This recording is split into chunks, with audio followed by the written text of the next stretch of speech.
Hello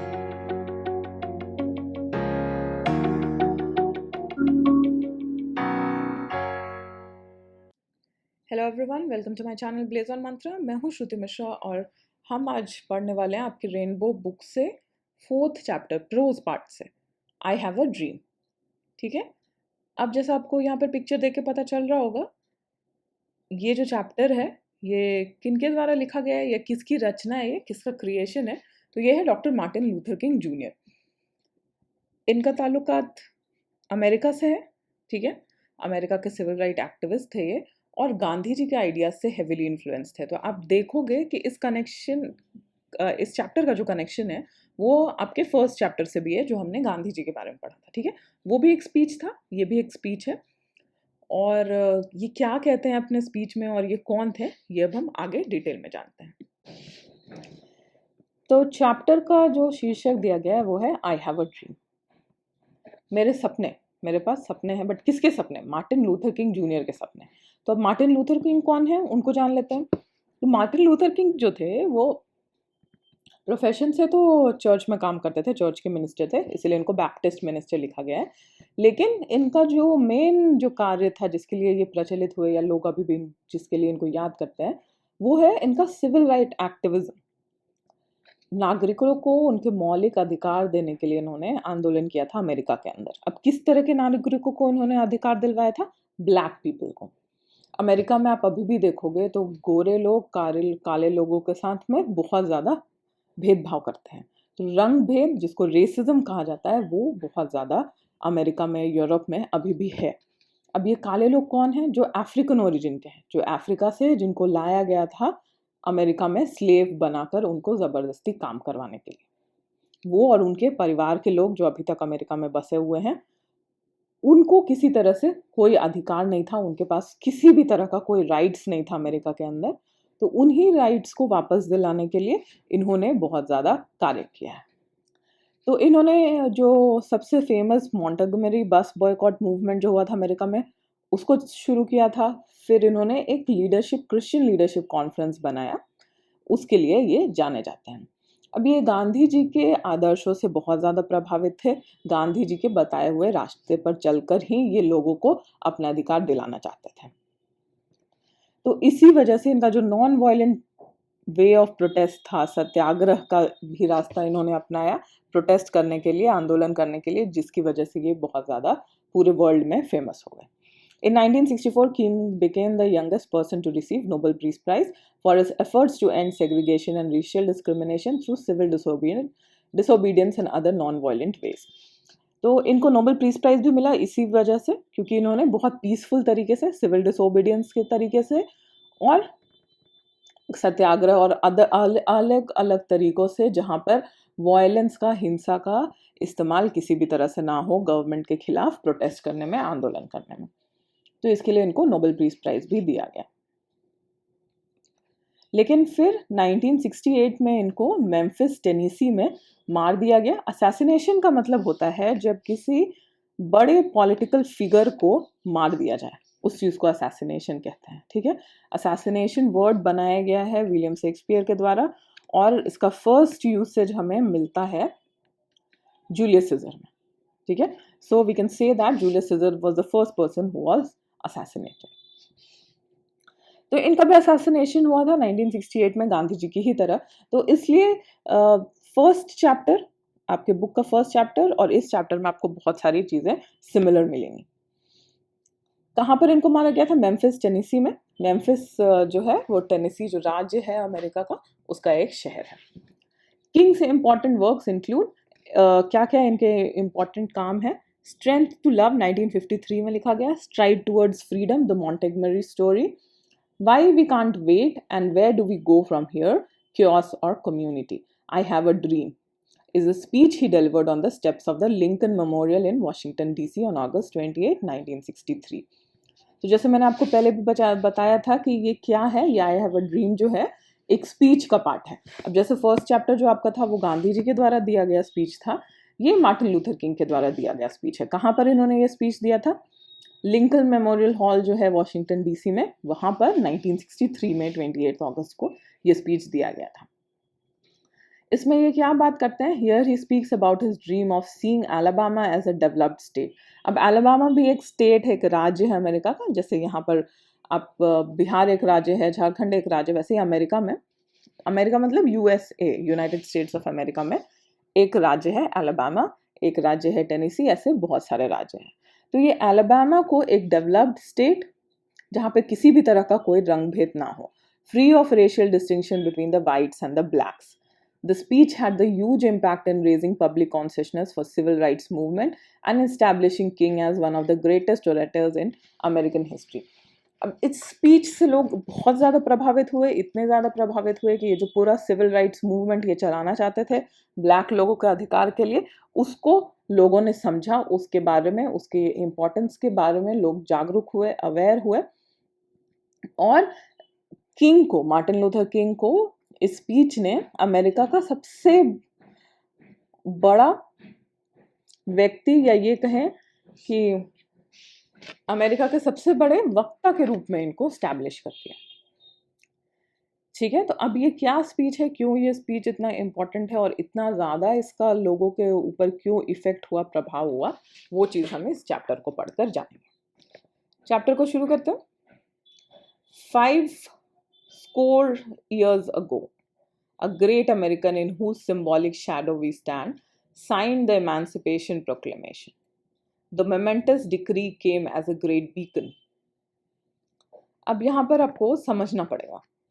अब यहाँ पर कुछ वर्ड मीनिंग्स हम पहले समझ लेते हैं। 5 years ago, तो 5 का मतलब हुआ, एक स्कोर ये इंग्लिश लिखने का पुराना तरीका है, तो एक स्कोर का मतलब होता है 20 years, तो 5 मतलब 20 into 5 तो 100 years। ठीक है, तो इन सारी चीज़ों को आप नोट डाउन कर सकते हो। स्कोर का मतलब हुआ 20 years, 5 का मतलब हुआ 100 years। A great American in whose symbolic shadow we stand signed the Emancipation Proclamation.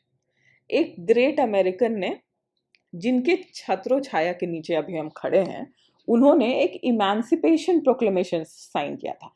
Emancipation का मतलब किसी को मुक्त करना, बहुत तरह के बर्डन से, बहुत तरह के प्रॉब्लम से किसी को मुक्त कर देना, फ्री कर देना। तो वैसा एक इमेंसिपेशन प्रोक्लेमेशन। प्रोक्लेमेशन क्या होता है? प्रोक्लेमेशन का मतलब है एक किसी तरह का फॉर्मल पब्लिक स्टेटमेंट या किसी तरह का प्रस्ताव। जैसे on 15th August 1947 Gandhi ji proclaimed independence of India, मतलब उन्होंने अनाउंस किया, एक फॉर्मल पब्लिक डिक्लेरेशन दिया कि इंडिया जो है वो आज से आज़ाद हो गया।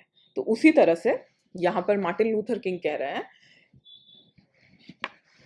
कि अभी से 100 साल पहले जिसकी छत्र छाया में हम यहाँ पर खड़े हैं, उन्होंने एक इमेंसिपेशन, लोगों को फ्री करने वाला एक प्रोक्लेमेशन, एक डिक्लेरेशन दिया था। This momentous decree came as great beacon. और ये मोमेंटस मतलब हिस्टोरिक, हिस्ट्री में एक बार होने वाला, या हिस्ट्री में जो अपना नाम दर्ज करवा ले, वैसा बहुत इंपॉर्टेंट इवेंट। और डिक्री का मतलब होता है ऑर्डर। तो एक इतना बड़ा हिस्टोरिकल ऑर्डर हमारे लिए बहुत came as a great beacon. Beacon मतलब होता है मशाल। ठीक है, तो एक गाइडिंग लाइट की तरह हमारे लिए बनकर आया। अब ये सारी चीजें क्या हैं, जैसे जैसे हम आगे बढ़ेंगे चैप्टर में आपको अच्छे से समझ आएगा। Beacon light of hope to millions of Negro slaves who had been seared in the flames of withering injustice. It came as a joyous daybreak to the end the long night of captivity. अब ये beacon क्या चीज का बन के आया? Beacon मैंने आपको बताया मशाल। तो ये मशाल किस चीज का होप बन के आया? होप बन के आया ये मिलियंस ऑफ, लाखों निग्रो स्लेव्स के लिए। निग्रो किनको कहा जाता है? अमेरिका में स्लैंग वर्ड है, जो अफ्रीका से आए हुए जो स्लेव्स थे उनको निग्रो कहा जाता है। Who had been seared in the flames of withering injustice, जिनको इतने सालों तक जलाया गया था, तपाया गया था इनजस्टिस के फ्लेम्स में। अन्याय के आग में जो लोग इतने सालों से जल रहे थे, तप रहे थे, उनके लिए एक रे ऑफ होप बनकर आया ये momentous historic order. It came as a joyous daybreak to end the long night of captivity. और ये एक सूर्योदय, खुशनुमा, जॉयस मतलब खुशनुमा, खुशी से भरा हुआ, डेब्रेक सूर्योदय की तरफ बनकर आया, जिसने एक बहुत लंबी रात ऑफ कैप्टिविटी, कैप्टिविटी मतलब किसी को इम्प्रिजन करके रखना, प्रिजन करके बांध कर रखना, उसको एंड किया इस हिस्टोरिक ऑर्डर ने। अब क्या है ये हिस्टोरिक ऑर्डर, क्यों है, इसको पहले समझ लेते हैं, फिर चैप्टर में आगे बढ़ेंगे। अब 100 साल पहले क्या प्रोक्लेम किया गया है? 100 साल पहले जितने भी अफ्रीकन स्लेव्स आए थे अमेरिका में, उनको फ्री करने का ऑर्डर दिया है। ठीक है, यही मोमेंटस डिक्री है और यही हिस्टोरिकल प्रोक्लेमेशन है, इमांसिपेशन प्रोक्लेमेशन। ठीक है, इमांसिपेशन क्यों है? क्योंकि स्लेव्स को उसने आज़ादी दी। अब स्लेव्स कौन थे, क्यों अफ्रीका आए थे और उनकी क्या स्थिति थी, क्यों इस बात को इतना इंपॉर्टेंस दिया जा रहा है, इन सारी चीज़ों को समझते हैं। अब बहुत पुराने टाइम से दास प्रथा पूरे वर्ल्ड में प्रेवलेंट है। ठीक है, पूरे वर्ल्ड में लोगों को खरीदा बेचा जाता था ताकि उनको अपना दास बना कर रखा जाए, स्लेव बना कर रखा जाए। और स्लेव का मतलब आप सर्वेंट मत समझिए। स्लेव और सर्वेंट में क्या डिफरेंस होता है? सर्वेंट को आप पे करते हो, ठीक है, किसी ना किसी तरह से आप उसके लिए उसका पेमेंट करते हो, और वो सिर्फ आप जिस काम के लिए उसको हायर करते हो वो आपके लिए उतने ही काम के लिए रिस्पॉन्सिबल है। उसका लाइफ आपको बिलोंग नहीं करता है। लेकिन जो एक दास होता है, आप उसके लाइफ के ओनर होते हो, क्योंकि आपने उसको खरीद कर लाया है। जैसे आप किसी सामान को अगर खरीद कर लाते हो, जैसे आप एक टीवी खरीद कर लाते हो मार्केट से, वो टीवी आपका हो जाता है। आप उस टीवी के साथ जैसे चाहे वैसे उसको रख सकते हो, जैसा चाहे उसको इस्तेमाल कर सकते हो, चाहे तो आप उसको फेंक भी सकते हो, उसको तोड़ भी सकते हो, आपको कभी कोई कुछ नहीं बोल सकता। तो इसी तरह से एक स्लेव होता है। जब आप उसको खरीद कर मार्केट से लाते हो तो वो कंप्लीटली आपकी मर्जी पर है। आप चाहे तो उसको मारो, पीटो, उसका कत्ल कर दो, उसको आप खाना दो या ना दो, आप वो किससे शादी करेगा, नहीं शादी करेगा, बच्चे पैदा करेगा कि नहीं करेगा, सब कुछ आप डिसाइड कर सकते हो। ठीक है, तो ऐसा ही हालत था अफ्रीकन लोगों का, जिन लोगों को लाया गया था अमेरिका में। अब क्यों लाया गया था? तो अमेरिका जब कोलंबस ने अमेरिका को खोजा, ठीक है, तो ऐसा नहीं था कि अमेरिका कहीं खो गया था, बट जो यूरोपियंस थे उनको अमेरिका के बारे में पता नहीं था। तो जब कोलंबस इंडिया की खोज में निकला था तो वो पहुंच गया साउथ अमेरिकन, अभी जो करेबियन आइलैंड्स है वहाँ पर वो पहुंच गया, और वहाँ पर उसने जिन लोगों को देखा उनको रेड इंडियन समझ लिया, उनको ही इंडियन समझ लिया। बाद में इन लोगों को पता चला कि ये इंडिया नहीं है, ये एक दूसरा जगह है। अब यूरोप में क्या होने लगा, स्पेशली ब्रिटेन में, जो लोग किसी तरह से जुर्म करते थे, ठीक है, जैसे मान लीजिए वैसे प्रिजनर्स जिन्होंने चोरी की हो या किसी का कत्ल किया हो, या एक बार सजा देने के बाद भी वो बार बार उसी जुर्म को कर रहे हो, तो वैसे लोगों को अमेरिका भेजा जाने लगा शिप में। ठीक है, तो इनका ये पनिशमेंट बन गया कि वो ब्रिटेन वापस नहीं आ सकते, उनको अमेरिका में ही रहना होगा, और वो अपना लाइफ जैसे चलाएं उसके लिए कोई और रिस्पॉन्सिबल नहीं होगा। तो जब ये ब्रिटिशर्स और बाकी यूरोप के कंट्री के लोग भाग भाग के अमेरिका जाने लगे, या किसी न किसी तरह से लॉ से बचने के लिए, छुपने के लिए अमेरिका जाने लगे, या पनिशमेंट के तौर पे अमेरिका जाने लगे, तो वहाँ की ज़मीनें खाली थी, वहाँ पे बड़े बड़े लैंड्स पे इन लोगों ने कैप्चर कर लिया। अब जब आप लैंड कैप्चर कर लेते हो तो खेती करने के लिए आपको आदमी चाहिए, ठीक है, एक आदमी 10 एकड़ 20 एकड़ लैंड पे खुद से खेती नहीं कर सकता, तो लोग चाहिए। अमेरिका में लोग नहीं थे। अब वो लोग कहाँ से आएंगे? तो वो लोग लाए जाते थे अफ्रीका से, इंडिया से, और भी गरीब देशों से। तो इन सारे कंट्रीज में, गरीब देशों में, लोगों को ये बुलावा दिया जाता था कि तुम चलो, तुम्हें अमेरिका में नौकरी दिया जाएगा, तुम्हारी लाइफ अच्छी हो जाएगी, और तुम यहाँ पर अभी जिस गरीबी में जी रहे हो उस गरीबी में नहीं जियोगे, तुम्हारे फैमिली का भी स्थिति अच्छा हो जाएगा। तो इस लालच में लोग चले जाते थे। अब इन लोगों को एक ही शिप में हजारों हजारों लोगों को भरकर भेजा जाता था। अब उसमें बहुत सारे लोग रास्ते में ही मर जाते थे, जो लोग जिंदा रहते थे वो अमेरिका तक पहुंचते थे। अमेरिका पहुंचने के बाद क्या होता था कि इनको, यही सारे जो लोग अमेरिका में आकर बसे थे यूरोप के लोग, उनको बेच दिया जाता था। बेचने के बाद अब एक आदमी ने अगर एक स्लेव खरीद लिया, या मान लीजिए 10 स्लेव्स खरीद लिए, तो वो स्लेव को अब वो दिन रात अपने खेतों पर काम करवा सकते हैं। खाना देना, दवाई देना, नहीं देना, सब उस ओनर की मर्जी पे होगा। उनके पास किसी तरह से कोई अधिकार नहीं होता था। ठीक है, तो उनको इंसानों की तरह नहीं, सामान की तरह रखा जाता था और सामान की तरह ट्रीट किया जाता था।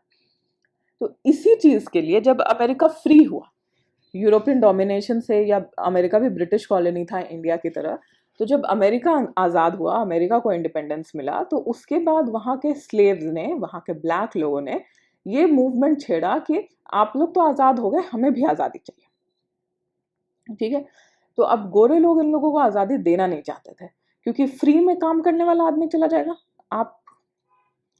आप ऐसा इमेजिन करिए कि आपके पास 1 एकड़ खेत है, वहां पर आप गेहूं उगाना चाहते हो। ठीक है, अब गेहूं उगाने के लिए आपको खाद चाहिए, बीज चाहिए, पानी चाहिए। ठीक है, लेकिन इन सब के साथ में वैसे लोग चाहिए जो गेहूं बोने का काम, मिट्टी कोड़ने का काम, खेत में से फिर गेहूं काटने का काम, फिर उसको सुखाने का काम, सब कुछ करें। पहले तो कोई ट्रैक्टर, कोई मशीन, किसी तरह की चीजें नहीं थी, सारे काम हाथ से करने थे। और अमेरिका में सबसे ज्यादा काम होने लगा शुगर केन नहीं, कॉर्न, भुट्टा, थोड़ा बहुत कॉटन, फिर और भी बहुत कई तरह के प्लांटेशन जो मुझे अभी याद नहीं आ रहा है, बट कुछ कुछ स्पेसिफिक क्रॉप्स जिनको बहुत बहुत एकड़ में लोग लगाते थे, ताकि उसको यूरोप को बेचकर फिर ये लोग अच्छे पैसे कमा सकें। अब जब फ्री में काम करने वाला आदमी चला जाएगा तो बहुत नुकसान होगा। जब आप पैसे देकर किसी से काम करवाओगे तो आप जो कमाओगे उसका आधा हिस्सा लोगों को काम करवाने के लिए देना पड़ेगा। तो ये कोई भी लैंड ओनर नहीं चाहता था। तो इसलिए ब्रिटेन से इंडिपेंडेंस मिलने के बाद भी ये लोग स्लेव्स को फ्रीडम नहीं दे रहे थे। इसके लिए मूवमेंट्स चल रहे थे। अब वो मूवमेंट, ये जिस डेट पर लिखा गया यह स्पीच, उसके 100 साल पहले ही वहाँ के अमेरिकन प्रेसिडेंट ने ये क्लेम किया था कि अब से सारे स्लेव्स फ्री होंगे और अमेरिका में कोई भी इंसान स्लेव्स की तरह नहीं रखा जा सकता, उनकी खरीद बिक्री नहीं हो सकती है। ठीक है, अब इसी कॉन्टेक्स्ट में, कॉन्टेक्स्ट को आप समझ गए, अब इसी कॉन्टेक्स्ट में मार्टिन लूथर किंग कह रहे हैं कि जिस जगह पर मैं आज खड़े होकर ये स्पीच दे रहा हूँ, उसी आदमी के छत्र छाया में उसी आदमी ने ये कहा था, 100 साल पहले ये कहा था, ये ऑर्डर दिया था कि सारे स्लेव्स फ्री हो जाएंगे। और उसने ये जो ऑर्डर दिया था, वो ऑर्डर एक बहुत अंधेरी काली रात जो लंबे समय से चल रही थी इन स्लेव्स के लिए, जिसमें ये लोग बिल्कुल भी फ्री नहीं थे, मुक्त नहीं थे, उससे मुक्ति पाने का एक होप, एक रास्ता इन स्लेव्स को दिखा, ये ऑर्डर मिलने की वजह से। अब जब हम इस कहानी को आगे पढ़ेंगे, इस स्पीच को आगे पढ़ेंगे, तो आपको सब कुछ ज्यादा अच्छे से समझ में आएगा। But 100 years later, we must face the tragic fact that the Negro is still not free. अब ये क्या कर रहे हैं, 100 साल पहले ये ऑर्डर तो दे दिया गया, प्रेसिडेंट ने ये ऑर्डर दे दिया कि सारे स्लेव्स जो हैं वो फ्री हो गए, कोई भी अब स्लेव बनाकर किसी को नहीं रख सकता। लेकिन हकीकत ये है कि 100 साल के बाद भी हम जितने स्लेव्स हैं या उनके वंशज हम जितने लोग हैं, जितने भी हम ब्लैक पीपल हैं, वो इससे फ्री नहीं है। आज भी हम वैसे ही स्लेव्स वाली जिंदगी जी रहे हैं। 100 years later, the life of Negro is still sadly crippled by manacles of segregation and chains of discrimination. 100 साल के बाद भी आप या ये कहें कि लॉफुली, लॉ के द्वारा, हमें कानून के द्वारा तो फ्रीडम दे दिया गया, लेकिन क्या हम सही में फ्री हैं? हम फ्री नहीं हैं। ये बहुत दुख की बात है कि अभी भी जो निग्रोस का लाइफ है वो अभी भी चेन से बंधा हुआ है। किस तरह के चेन से? मैनाकल का मतलब हुआ चेन, जो सिक्कड़ जो होता है मोटा मोटा लोहा का, उसको मैनाकल्स कहते हैं। किस चीज का चेन है? Chain of segregation and chains of discrimination. Segregation मतलब एक तरह के लोगों को दूसरे तरह के लोगों से अलग रखना, उसको सेग्रीगेशन कहते हैं। जैसे अगर आप दाल और चावल का एक मिश्रण है, तो उसमें से आप चावल अलग करो और दाल को अलग करो, चावल के दाने अलग करो, दाल के दाने अलग करो, तो उसको क्या कहेंगे? उसको सेग्रीगेशन कहेंगे। ठीक है, दोनों को अलग अलग करके रखना। And chains of discrimination, discrimination का सीधा सीधा मतलब है भेदभाव करना। एक वर्ग अपने आप को बहुत महान, बहुत ऊंचा समझता है और दूसरे वर्ग को एकदम निष्कृष्ट, घटिया और नीचा समझता है, इसको डिस्क्रिमिनेशन कहते हैं। तो जो गोरे लोग थे, जो वाइट पीपल थे, जो यूरोप से आके अमेरिका में बसे थे, वो अपने आप को ओनर्स समझते थे, लैंडलॉर्ड समझते थे, महान समझते थे, और ब्लैक लोगों को अपना दास समझते थे, उनको ह्यूमन बींग्स की तरह भी ट्रीटमेंट नहीं देते थे। ठीक है, तो इसी बात को ये लोगों को समझाना चाह रहे हैं कि जो नेग्रो स्लेव्स हैं उनको कानून के द्वारा तो 100 साल पहले ही मुक्ति दे दी गई थी, लेकिन आज तक वो मुक्त नहीं हो पाए हैं। उनका लाइफ आज भी, ये बहुत दुख की बात है कि उनका लाइफ आज भी बेड़ियों में जकड़ा हुआ है। किस तरह की बेड़ियां? भेदभाव की बेड़ियां और सेग्रीगेशन, उनको अपने आप से अलग रखने की, सोसाइटी से, मेन स्ट्रीम सोसाइटी से अलग रखने का segregation. 100 years later, the Negro lives on a lonely island of poverty in the midst of a vast ocean of material prosperity. ये बहुत दुख की बात है कि 100 साल के बाद भी हमारा जो निग्रो कम्युनिटी है, हम लोग बहुत ज्यादा पुअर हैं। और क्यों पुअर है? ऐसा नहीं है कि पूरा अमेरिका पुअर है इसलिए ये निग्रोज भी पुअर है। पूरा अमेरिका तो बहुत प्रॉस्पेरस है, उनके पास बहुत पैसा है, लेकिन वो पैसा हमारे साथ बांटा नहीं जाता। हमें पैसा कमाने का कोई जरिया नहीं है, इसलिए जो नेग्रोज है वो ऐसा लगता है कि वो एक टापू पर फंसे हुए हैं जहां पर सिर्फ और सिर्फ गरीबी है, और उनके चारों तरफ जो ओशन है वो अमीरी से भरा हुआ है। मटीरियल प्रॉस्पेरिटी का यही मतलब होता है, वेल्थ, रिचनेस, वेल्थ, पैसा। 100 years later, the Negro is still languishing in the corners of American society and finds himself an exile in his own land. 100 साल के बाद भी जो निग्रोज हैं वो आज भी अमेरिका के किसी कॉर्नर में अपनी गरीबी से जूझ रहे हैं, और आज भी वो अपने ही जमीन पर देश निकाला, जैसे कि उनको देश निकाला, एग्जाइल का मतलब होता है देश निकाला, ठीक है। या जैसे राम जी को वनवास दिया गया था, तो एग्जाइल का मतलब होता है कि जो स्टेट है, जो आपका राज्य है, उससे बाहर आपको निकाल दिया जाए, कि आप राज्य के अंदर नहीं आ सकते हो। तो ये निग्रोज का ऐसा ही कंडीशन है कि वो अपने ही देश में ऐसे रहते हैं जैसे कि उनको देश निकाला दिया गया। So we have come here today to dramatise an appalling condition.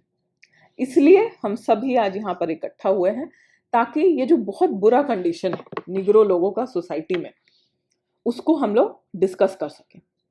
Appalling का मतलब है बहुत बुरा, बहुत हॉररफुल, बहुत सैडनेस से भरा हुआ। तो इतना जो खराब पीटेबल कंडीशन है निग्रोज का, उसको हम डिस्कस कर सकें। It is obvious today that America has defaulted on this promissory note insofar as her citizens of color are concerned. अब हम ये बहुत अच्छे से या दावे के साथ कह सकते हैं कि अमेरिका जो है, प्रॉमिसरी नोट को आप चेक की तरह समझ सकते हैं, ठीक है। तो अगर जैसे चेक आपने किसी को काट कर दिया और आपके बैंक में उतना बैलेंस ना हो, आपने अगर किसी को 1 लाख का चेक दिया और आपके बैंक अकाउंट में लाख रुपए है ही नहीं, तो उस पर्सन को तो लाख रुपए मिलेगा नहीं। तो इसी को कहते हैं डिफॉल्टर। तो जैसे कि अमेरिका ने अपने दिए गए जो उसका प्रॉमिस था, जो उस पे डिफॉल्ट किया। प्रॉमिस तो अमेरिका ने 100 साल पहले ही कर दिया कि सारे स्लेव्स फ्री हो गए, बट वो खोखला प्रॉमिस था, उस प्रॉमिस का असर कुछ भी नहीं हुआ निग्रो लोगों के लिए। सिटीजन्स ऑफ कलर का मतलब है black people or negro people. Instead of honouring this sacred obligation, America has given the negro people a bad cheque which has come back marked insufficient funds, ठीक है। तो जबकि अमेरिका ने ये जो इतना बड़ा प्रॉमिस किया था उसको निभाना चाहिए था, लेकिन अमेरिका ने क्या किया, ये जो मैंने आपको एग्जांपल दिया, एक बैड चेक की तरह, ऐसा चेक जिसका पेमेंट करने के लिए बैंक अकाउंट में पैसे नहीं हो, उस तरह से इस वादे को निभाया है। मतलब कि आपने नाम के लिए तो कह दिया कि हाँ ये चेक लो, तुम्हारा पेमेंट पूरा हो जाएगा, लेकिन आपको भी पता है कि आपके बैंक अकाउंट में इतने पैसे नहीं है कि उस आदमी को अपना पूरा पेमेंट मिल सके। तो इसी तरह से अमेरिका ने अपने प्रॉमिस को निभाया है। But we refuse to believe that the bank of justice is bankrupt. But हम ये विश्वास नहीं करना चाहते हैं कि न्याय का जो बैंक है, ठीक है, उसमें अब न्याय नहीं बचा है, वो बैंकरप्ट हो गया है, ठीक है, मतलब वो कंगाल हो गया है। लेकिन न्याय का जो बैंक है उसमें हमेशा न्याय करने का स्कोप रहता है, जगह होती है, वो कभी कंगाल नहीं हो सकता। We refuse to believe that there are insufficient funds in the great vaults of opportunity of the nation. हम ये भी नहीं विश्वास कर सकते कि इतना जो महान देश, इतना बड़ा अमेरिका, जो इतना रिच है, इतना पावरफुल है, जिसमें हम रह रहे हैं, उसके पास हमें देने के लिए कुछ नहीं है। हमें मतलब हम ब्लैक लोगों को अमेरिका हमारे लिए कुछ नहीं कर सकता, हमें कुछ नहीं दे सकता। So we have come to cash this check, a check that will give us upon demand the riches of freedom and the security of justice. इसीलिए हम सभी आज यहाँ पर इकट्ठा हुए हैं कि हमें जो चेक दिया गया था उसको अमेरिका ऑनर करे। मतलब अमेरिका ने 100 साल पहले जो प्रॉमिस किया था निग्रोज को फ्री करने का, उस प्रॉमिस को अमेरिका पूरा करें, ऑनर करें, और उस प्रॉमिस को पूरा करने के लिए हमें क्या दे, हमें कंप्लीट फ्रीडम दे और जस्टिस दे। ठीक है, हमें न्याय, हमारे साथ न्याय करे, और हमारे जो कंडीशन है, जिस तरह की बेड़ियों में हम जकड़े हुए हैं, उनसे हमें मुक्ति दे। We have also come to this hallowed spot to remind America of the fierce urgency of now. This is no time to engage in the luxury of cooling off. हम लोग इस hallowed spot मतलब बहुत ज़्यादा revered, जिसका बहुत महान significance हो, जिसको लोग रिस्पेक्ट करता हूँ, तो हम वैसे जगह पर आज इसीलिए इकट्ठा हुए हैं, ये इतने रिस्पेक्टेड प्लेस, इतने रिस्पेक्टेड जगह पर आज हम सब इसीलिए इकट्ठा हुए हैं, ताकि अमेरिका को याद दिला सकें कि ये काम करने का, इस चेक को, अपने प्रॉमिस को फुलफिल करने का समय आ गया है, और हम बैठकर टाइम गंवा नहीं सकते। This is no time to engage in the luxury of cooling off. अब हमारे पास टाइम नहीं है कि हम बैठकर कूलिंग ऑफ कर सकें, मतलब रिलैक्स कर सकें, और हाँ ठीक है बाद में देखा जाएगा, बाद में सोचा जाएगा, वो करने का टाइम नहीं है। कि 100 साल अभी तक बीत चुके हैं और जो निग्रोज हैं उनकी सिचुएशन में कोई बदलाव नहीं आया है। और to take the tranquillising drug of gradualism. Tranquillising मतलब जो आपको सेटिस्फैक्शन पहुंचाए।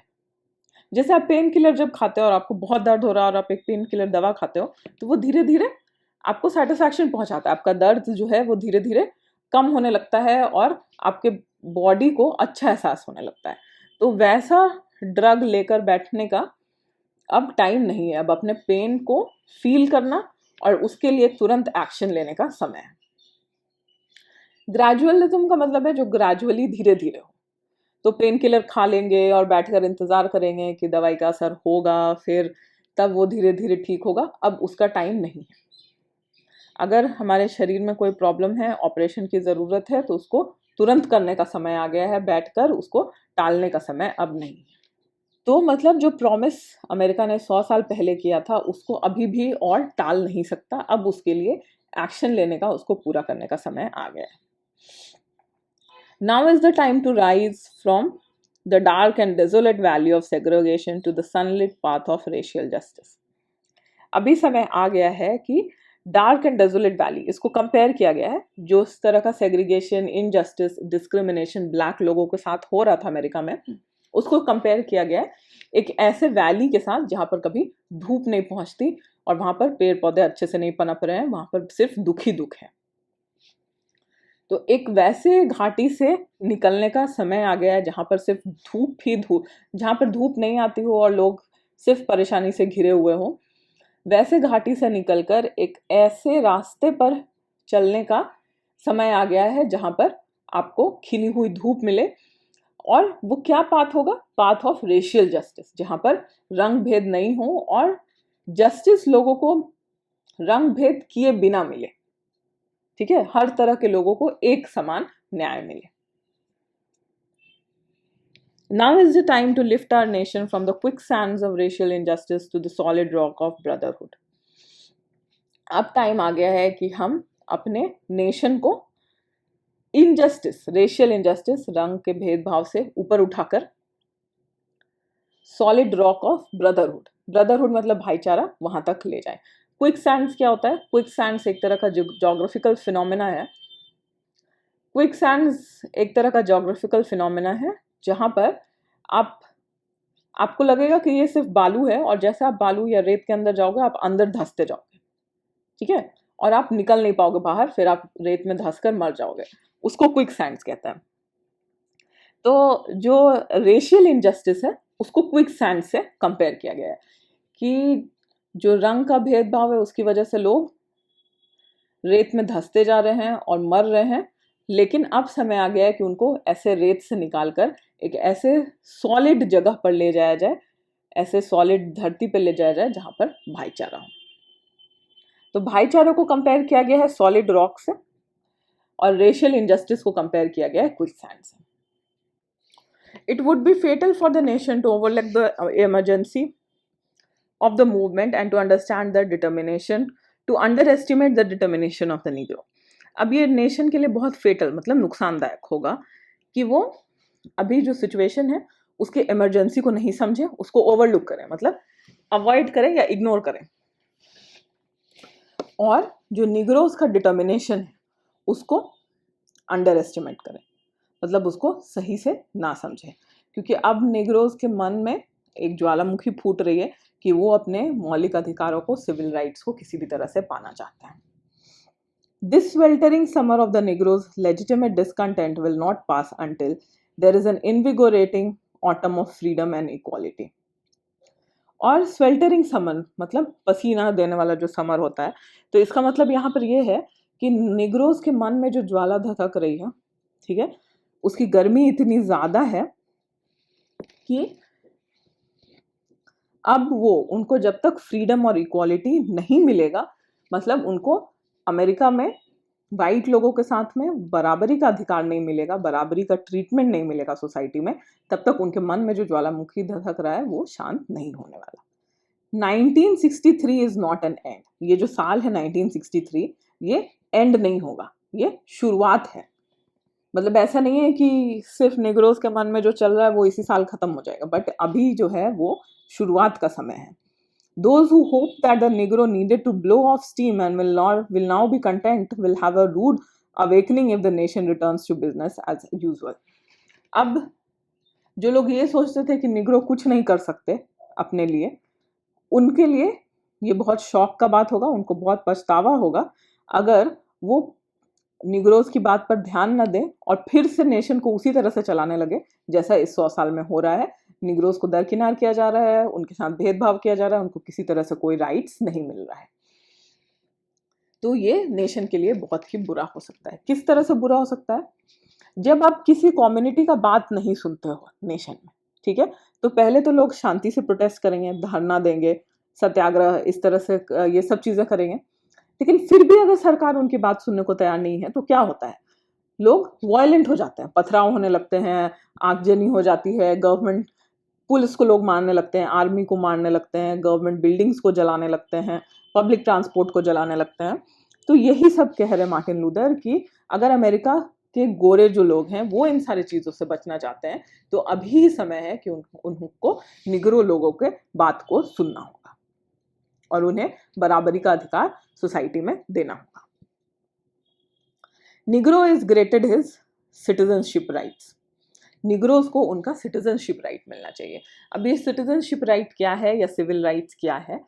तो एक फ्री कंट्री में, ठीक है, जैसे इंडिया में आपको पता होगा कि हमारे जो फंडामेंटल राइट्स हैं, जो कॉन्स्टिट्यूशन में आपको 6 फंडामेंटल राइट्स दिया गया है, 6 तो नहीं है और ज़्यादा है अगर आप कॉन्स्टिट्यूशन को देखो, लेकिन बेसिकली 6 पार्ट्स में उनको डिवाइड किया जाता है, ठीक है। तो एक एग्जाम्पल है right to equality. Indian constitution, India का संविधान ये कहता है कि इंडिया में हर किसी को न्याय का अधिकार है, और जब न्याय दिया जाएगा तब ये नहीं देखा जाएगा कि आप किस जाति से हो, आप किस धर्म को फॉलो करते हो, आप किस जगह से आते हो, आपका भाषा क्या है, आप एक मेल हो कि फीमेल हो, इन सारे चीज़ों के बारे में सोचकर कभी भी न्याय नहीं किया जाएगा। न्याय किस तरह से किया जाएगा? हर एक ह्यूमन बीइंग, जो भी एक इंसान है, उसको एक इंसान की तरह न्याय मिलेगा। ये नहीं देखा जाएगा कि वो इंसान एक भिखारी है या वो एक प्राइम मिनिस्टर है। एक भिखारी के लिए भी वही न्याय होगा जो एक प्राइम मिनिस्टर के लिए होगा, ठीक है। तो इसी तरह के राइट्स अमेरिका के भी कॉन्स्टिट्यूशन में है। अब जब नेग्रोज को भी आप अमेरिका का सिटीजन्स कह रहे हो, ठीक है, या वहाँ का संविधान ये कह रहा है कि सारे देश में जितने लोग रहते हैं वो यहाँ के नागरिक हैं, तो सबको नागरिकता का अधिकार मिलना चाहिए। जो अधिकार गोरे लोगों के पास है वही अधिकार काले लोगों के पास भी होना चाहिए, लेकिन ऐसा अमेरिका में नहीं था। इसी सिविल राइट्स को पाने के लिए यहाँ पर जो मार्टिन लूथर किंग जूनियर हैं वो इस स्पीच को दे रहे हैं और लोगों को समझाने की बात कर रहे हैं कि आप लोगों ने कह तो दिया, संविधान में कह दिया, यहाँ पर एक डिक्लेरेशन में कह दिया कि निग्रोज फ्री हैं, उनको भी समानता का अधिकार मिलेगा, लेकिन क्या वो ऐसा हुआ है? नहीं हुआ है। 100 सालों तक लोग काले लोगों के साथ वैसा ही व्यवहार कर रहे हैं जैसा हमेशा से करते आ रहे हैं। उनको ना पैसा कमाने का मौका मिल रहा है, ना उनसे रिस्पेक्ट से कोई बात करता है, उनको ह्यूमन बीइंग तक कोई नहीं समझता। इसलिए उनका जो लाइफ है वो बहुत ही ज़्यादा सैड है, गरीबी से घिरा हुआ है, ठीक है। क्योंकि पहले ऐसा सिस्टम था अमेरिका में गोरे लोगों का अलग हॉस्पिटल होगा, काले लोगों का अलग हॉस्पिटल होगा। जिस ट्रेन के डब्बे में गोरे लोग बैठे हैं उसमें काले लोग नहीं चढ़ सकते, ठीक है। तो इस तरह से डिस्क्रिमिनेशन था। जिस ऑफिस में गोरे लोग काम करेंगे, अगर वहां कोई काला काम करने आ गया तो गोरे लोग उसको काम करने नहीं देंगे, उससे बात नहीं करेंगे, अपने स्कूल्स में उनको पढ़ने नहीं देंगे, अपने यूनिवर्सिटीज में एडमिशन नहीं लेने देंगे, ठीक है। जिस एरिया में, जिस मोहल्ले में गोरे लोग रहेंगे, उस मोहल्ले में गोरे काले लोग प्रवेश भी नहीं कर सकते। ऐसा सिचुएशन था। तो इसी चीज के अगेंस्ट यहाँ पर जो निग्रोज हैं, जो ब्लैक पीपल हैं, वो प्रोटेस्ट कर रहे हैं। और उनके मन में क्या भाव है, क्यों वो प्रोटेस्ट करना चाहते हैं, उस चीज को मार्टिन लूथर किंग पूरे के पूरे अमेरिका को समझा रहे हैं इस स्पीच के द्वारा। The whirlwinds of revolt will continue to shake the foundation of our nation until the bright day of justice emerge. तो वो कह रहे हैं कि अगर आप लोग मेरी बात को अभी नहीं समझोगे तो जो आंधी होगी, whirlwind आंधी या साइक्लोन समझ सकते आप, तो वो जो आंधी आएगी, जो रिवोल्ट का संग्राम का जो आंधी होगा, वो आंधी नेशन के पूरे फाउंडेशन को हिला कर रख देगा, ठीक है। पूरा अमेरिका उससे हिल जाएगा। और ये आंदोलन तब तक नहीं रुकेगा, ये रिवोल्ट तब तक नहीं रुकेगा जब तक निग्रोज को जस्टिस ना मिल जाए। But there is something that I must say to my people who stand on the warm threshold which leads into the palace of justice. मैं वैसे लोगों से कहना चाहता हूँ, उनसे अपील करना चाहता हूँ जिनके हाथ में, इस कंट्री में, अमेरिका में, जिनके हाथ में न्याय देने का काम है। In the process of gaining a rightful place, we must not be guilty of wrongful deeds. तो ये वैसे लोगों से बात कर रहे हैं जो न्याय के सिस्टम में काम करते हैं, ठीक है, जस्टिस सिस्टम में जो लोग काम करते हैं। तो ये कौन से लोग हुए? पुलिस, जजेस, लॉयर्स, ये सब। तो उनसे ये कह रहे हैं कि आपके हाथ में है कि आप न्याय प्रदान करो, लेकिन आप वैसे जगह पर भी बैठकर, वैसे पावर को भी रखकर, अगर अपने पावर का गलत इस्तेमाल कर रहे हो तो आपको सोचना चाहिए कि आप किस तरह के अपराध के लिए गिल्टी हो। आपके पास पावर है, आपको ये रिस्पॉन्सिबिलिटी दी गई है कि आप लोगों को न्याय प्रदान करो, लेकिन न्याय देने की जगह पर आप ही लोगों के साथ में अन्याय कर रहे हो। तो क्या ऐसा आपको करना चाहिए? आपको सोचना चाहिए कि आप किस तरह के अपराध को खुद कर रहे हो। Let us not seek to satisfy our thirst for freedom by drinking from the cups of bitterness and hatred. हम लोगों को दुश्मनी नहीं चाहिए, ठीक है। हम लोगों को नफरत भी नहीं चाहिए। ऐसा नहीं है कि गोरे लोग हम लोगों से इस रिवोल्ट की वजह से और ज्यादा नफरत करने लगे। इन सारी चीजों को मैं नहीं चाहता। मैं चाहता कि गोरे लोग ब्लैक लोगों को अपनाएं और साथ में भाईचारे के साथ रहें। We must forever conduct our struggle on the high plane of dignity and discipline. हम लोगों को अपना जो आंदोलन चलाना है, अब ये अपने ब्लैक लोगों से बात कर रहे हैं कि हम लोगों को जो अपना आंदोलन चलाना है वो हम लोगों को इस तरह से नहीं करना चाहिए कि गोरे लोग हम लोग से और ज्यादा नफरत करने लगे, बट हम लोगों को डिसिप्लिन, अनुशासन के साथ और एक डिग्निफाइड वे में, ठीक है, जैसा एक ह्यूमन बीइंग को, एक अच्छे पढ़े लिखे सब ह्यूमन बीइंग को बिहेव करना चाहिए, उस तरह से हम अपने आंदोलन को चलाएं। We must not allow our creative protest to degenerate into physical violence. हम लोग को अपने प्रोटेस्ट को, ठीक है, जो आंदोलन हम लोग कर रहे हैं उसको ऐसा नहीं बनाना चाहिए कि उसमें हम हिंसा पर उतर आए। Again and again we must rise to the majestic heights of meeting physical force with soul force. हम लोगों को अपने आप को इतना ऊपर उठाना होगा कि हम किसी तरह से फिजिकल फोर्स नहीं लगाएं, ठीक है, बाहुबल से काम ना लें, बल्कि अपने आत्मा के बल से, आत्मबल से काम लें, ठीक है। उसी को सोल फोर्स कहते हैं। आत्मबल को सोल फोर्स, बाहुबल को physical force. The marvellous new militancy which has engulfed the Negro community must. Militancy मतलब जैसे टेररिस्ट होते हैं, ठीक है, जो आर्म्स लेकर किसी से प्रोटेस्ट करना चाहते हैं या अपनी मांगों को पूरा करना चाहते हैं, जो इनोसेंट लोग हैं उनको मारते हैं। तो ये जो नए तरह का जो मिलिटेंसी, ठीक है, जिसने पूरे निग्रो कम्युनिटी को ग्रसित कर लिया है, not lead us to distrust all white people. For many of our white people, for many of our white brothers, as evidenced by their presence here today, have come to realize that their destiny is tied up with our destiny and their freedom is inextricably bound to our freedom. We cannot walk alone. तो जो एक नए तरह की militancy, armed protest जो Negro communities जिससे ग्रसित हो गई है, वैसे मानसिकता से आप सभी प्रभावित ना हो। सारे के सारे गोरे लोगों को आप मिसट्रस्ट नहीं करें, डिस्ट्रस्ट नहीं करें, ठीक है, उन पर विश्वास बनाकर रखें। वो क्यों आप विश्वास बनाकर रखना चाहिए? क्योंकि आप देख सकते हो कि आज ये मेरा स्पीच सुनने के लिए सिर्फ हम काले लोग नहीं, हमारे गोरे भाई बहन भी आए हैं, जिससे कि पता चलता है कि वो भी हमारे साथ हमारे आंदोलन को सपोर्ट कर रहे हैं और उन्होंने ये रियलाइज कर लिया है, उन्हें ये समझ आ गया है कि उनका भाग्य हमारे भाग्य के साथ में जुड़ा हुआ है। उनकी स्वतंत्रता, उनका फ्रीडम हमारे फ्रीडम से इनएक्सट्रिकेबली, मतलब जिसको अलग नहीं किया जा सकता हो, ठीक है, उससे जुड़ा हुआ है। तो हम दोनों लोगों का भाग्य एक दूसरे से जुड़ा हुआ है और हमारे भाग्य को अलग नहीं किया जा सकता। इसलिए सिर्फ ब्लैक लोग अपने लिए फ्रीडम नहीं ला सकते और सिर्फ वाइट्स भी बिना ब्लैक्स के हेल्प के अमेरिका को नहीं चला सकते। अब यहाँ पर कुछ ट्रू एंड फॉल्स क्वेश्चंस देख लेते हैं। The hopes of the Negro population were fulfilled by the signing of the Emancipation Proclamation. Negro population का जो होप्स था, क्या वो पूरा हो गया इमेंसिपेशन प्रोक्लेमेशन आने से? नहीं हुआ। उनको एक रे ऑफ होप तो मिला, बट क्या उसका कुछ फायदा हुआ? फायदा नहीं हुआ। The condition of the Negroes was appalling. Appalling तो था, उनका कंडीशन बहुत ही खराब था, तो ये ट्रू है। Bank of justice is bankrupt, ये फॉल्स है। बैंक ऑफ जस्टिस जो है वो दिवालिया, बैंकरप्ट नहीं है। Author prefers racial discrimination, author जो है मार्टिन लूथर किंग, क्या वो रेशियल डिस्क्रिमिनेशन चाहते हैं? वो ऐसा नहीं चाहते, तो ये फॉल्स है। The nation could overlook Negro problems, nation अगर निग्रो पीपल के प्रॉब्लम्स को नहीं समझता है तो क्या ऐसा वो कर सकते हैं? ऐसा वो नहीं कर सकते हैं, तो ये स्टेटमेंट जो है वो फॉल्स है। Negroes of America had citizenship rights, उनके पास क्या सिटीजनशिप राइट्स थे?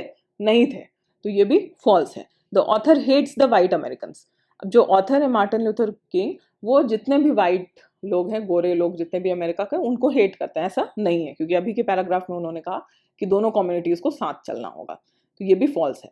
ही एडवोकेट्स नॉन वायलेंट स्ट्रगल, वो चाहते हैं कि जो भी प्रोटेस्ट हो वो नॉन वायलेंट वे में हो, अहिंसा के साथ हो, वो ऐसा ही चाहते हैं क्योंकि वो गांधी जी के भी फॉलोअर्स हैं। तो ये जो स्टेटमेंट है एच नंबर, ये ट्रू है। अब फिर से चैप्टर को कंटिन्यू करते हैं। As we walk, we make the pledge that we shall always march ahead. As we walk, यहाँ पर walk का मतलब सिर्फ चलने का नहीं है, यहाँ पर मतलब है कि जैसे जैसे हम आंदोलन को आगे बढ़ा रहे हैं, वैसे वैसे हमें शपथ लेनी चाहिए। प्लेज मतलब शपथ लेना, कि हम आगे ही बढ़ते रहेंगे, ठीक है, हम पीछे नहीं मुड़ेंगे, मतलब हम अपने रास्ते में प्रोग्रेस करेंगे। We can not turn back, हम पीछे मुड़कर नहीं देख सकते।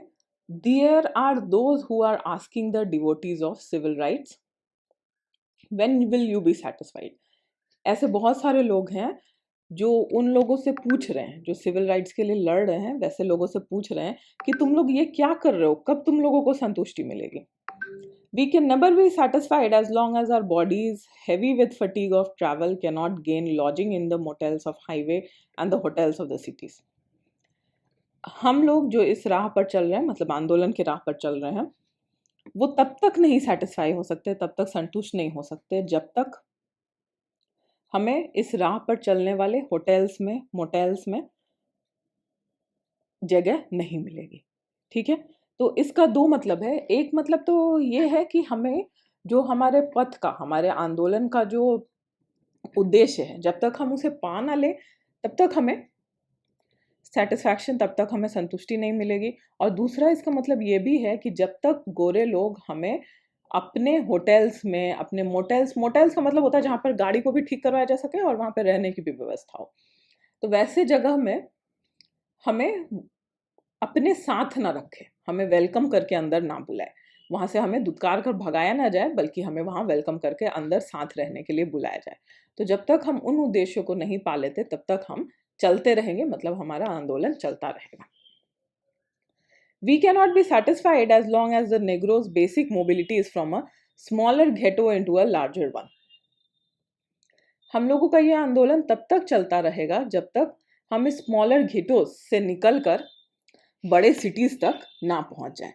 We can never be satisfied as long as Negro in Mississippi cannot vote and a Negro in New York believes he has nothing for which to vote. हम तब तक नहीं सेटिस्फाइड होंगे जब तक मिसिसिपी जैसे राज्य में निग्रोज को वोट करने का अधिकार ना मिले और न्यूयॉर्क जैसे जगह पर, न्यूयॉर्क जैसे सिटी पर निग्रो ये ना फील करे कि मैं किसी को भी वोट करूं क्या फर्क पड़ता है, मेरे लिए तो कोई पूछने वाला नहीं, मेरे लिए तो कोई सोचने वाला नहीं. No, we are not satisfied and will not be satisfied until justice rolls down like water and righteousness like a mighty stream. हम लोग तब तक नहीं रुकेंगे, तब तक हम लोग संतुष्ट नहीं होंगे जब तक हमारे लिए न्याय व्यवस्था और न्याय दोनों ही ओपनली फ्लो ना, मतलब एक रिवर जैसे बहता रहता है उस तरह से शाश्वत हमारे लिए न्याय की प्रणाली, इस देश की न्याय की प्रणाली हमारे लिए खुल ना जाए और हमारे लिए न्याय प्रदान करें. राइचियसनेस मतलब होता है सही डिसीजन लेना, ठीक है, सही और गलत, तो उसमें जो सही है वो राइचियसनेस है. I am not unmindful that some of you have come here out of great trials and tribulations. ऐसा नहीं है कि मुझे पता नहीं है कि आप सभी यहाँ किन किन मुश्किलों से गुजर कर आए हैं. ठीक है, ट्रायल्स और ट्रिबुलेशंस का मतलब है मुश्किलें. आपके राह में किस तरह की मुश्किलें आई हैं, ऐसा नहीं है कि मुझे उनके बारे में कुछ ज्ञात नहीं है और मुझे कुछ पता नहीं है. Some of you have come fresh from narrow cells. Some of you have come from areas your quest for freedom left you battered by the storms of persecution and staggered by the winds of police brutality. मुझे पता है कि आप लोग वैसे जगहों से आए हैं, नैरो सेल्स का मतलब फ्रेशली जो लोग जेल से निकल कर आए हैं. मुझे ये भी पता है कि आप में से कुछ लोग ऐसे हैं जो अपने फ्रीडम को खोजने के रास्ते में वैसे आंधी तूफान से जूझ चुके हैं जहां पर आप लोगों को प्रोसिक्यूट किया गया है, मतलब मारा गया है, जान से मारा गया है. और पुलिस ब्रूटैलिटी, पुलिस ने भी आप लोगों को इस तरह से प्रोसिक्यूट किया है, मारा पीटा है कि आप लोग अब बिल्कुल आंधी तूफान में, उस ब्रूटैलिटी के आंधी तूफान में टूट चुके हैं. You have been the veterans of creative suffering. आप लोग इस तरह के सफरिंग्स के वेटरन्स हैं, मास्टर्स हैं. Continue to work with the faith that unearned suffering is redemptive. इस फेथ पर, इस विश्वास पर, इस रास्ते में, इस आंदोलन के रास्ते पर चलते रहिए कि इस सफरिंग का इतना जो आपने बर्दाश्त किया है उसका आपको नतीजा, उसका आपको फल, अच्छा फल जरूर मिलेगा. जिस उद्देश्य को हम इस आंदोलन से पाने की कोशिश कर रहे हैं वो उद्देश्य हमें जरूर प्राप्त होगा. मैं आशा करती हूँ कि अभी तक हमने चैप्टर में जो कुछ भी पढ़ा है वो सारी चीज़ें आपको समझ में आई होंगी. वर्ड मीनिंग्स के साथ साथ वो सेंटेंस क्या कह रहा है उसको समझना ज़्यादा ज़रूरी है. ठीक है, क्योंकि इस चैप्टर में आपने देखा होगा कि वर्ड मीनिंग एक मीनिंग दे रहा है सेंटेंस को और ओवरऑल पूरे सेंटेंस का कुछ थोड़ा अलग मीनिंग है. ठीक है, तो दोनों तरह की मीनिंग्स को समझना ज़रूरी है. बाकी जो चैप्टर का अगला पार्ट है वो हम अगले वीडियो में कंटिन्यू करेंगे. तो चैप्टर को कंप्लीटली समझने के लिए हमारे अगले वीडियो को ज़रूर देखें. Thank you.